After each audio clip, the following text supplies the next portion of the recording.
এদিকে বিগত ১৫ বছরে ব্যাংকের খেলাপি ঋণের তথ্য লুকানো হয়েছিল। বর্তমানে প্রকৃত তথ্য উঠে আসায় বেড়ে গেছে সেই ঋণের পরিমাণ। বৃহস্পতিবার রাজধানীর ইআরএফ কার্যালয়ে বইয়ের মোড়ক উন্মোচন অনুষ্ঠানে এমন মন্তব্য করেছেন বেসরকারি গবেষণা প্রতিষ্ঠান সিপিডির সম্মাননীয় ফেলো ডক্টর দেবপ্রিয় ভট্টাচার্য। তিনি বলেন, বন্দর ব্যবস্থাপনায় ১৩ দিনের মধ্যে বিনিয়োগ চুক্তি সরকারের ভূমিকাকে প্রশ্নবিদ্ধ করছে। বাংলাদেশ ব্যাংকের হালনাগাদ প্রতিবেদন বলছে, দেশের ব্যাংকগুলো যত টাকা ঋণ দিয়েছে তার ১/৩ বেশি এখন খেলাপি। মোট খেলাপি ঋণের পরিমাণ ৬.৫ লাখ কোটি টাকা। অর্থনীতিবিদ দেবপ্রিয় ভট্টাচার্য বলেন, ক্ষমতাচ্যুত আওয়ামী লীগ সরকারের আমলে ব্যাংক খাতে খেলাপি ঋণ কম করে দেখানোর যে প্রবণতা ছিল তা এখন আর হচ্ছে না।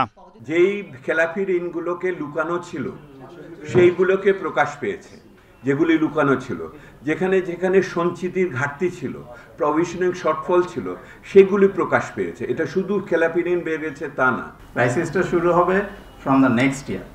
এখন এভরিথিং হ্যাজ বিন এক্সপোজড এবং এটার যে আপনার রিপ্রোগেশন বলেন, রিঅ্যাকশন বলেন of the people and the market, সেটা আমরা দেখতে পারবো নেক্সট ইয়ার থেকে।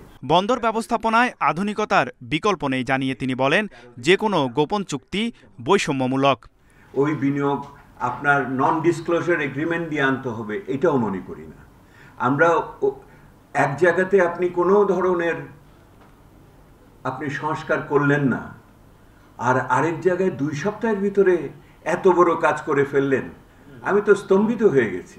তাদের প্রতিষ্ঠানের সঙ্গে আমাদের বন্দরের যে চুক্তিটা হবে, এটা কিন্তু প্রকিউরমেন্ট প্রসেস করতে হবে, টেন্ডার ডকুমেন্ট তৈরি করতে হবে, দিতে হবে, নেগোশিয়েট করতে হবে, দেন সাইন হবে, এটা আবার অ্যাপ্রুভেল হবে। সো ওই কন্ট্রাক্টের যে ক্লজ আছে ইনবিল্ট, যেটা হলো যে 2 পক্ষের সম্মতি ছাড়া কোনো তথ্য ফ্লাশ করা যাবে না, সেটা আছে, সব কন্ট্রাক্টই আছে। আলোচনা শেষে সাংবাদিক জিয়াউর রহমানের সম্পাদিত অর্থনৈতিক সাংবাদিকতা বইয়ের মোড়ক উন্মোচন করা হয়। তৌহিদ রানা, ইন্ডিপেন্ডেন্ট নিউজ, ঢাকা।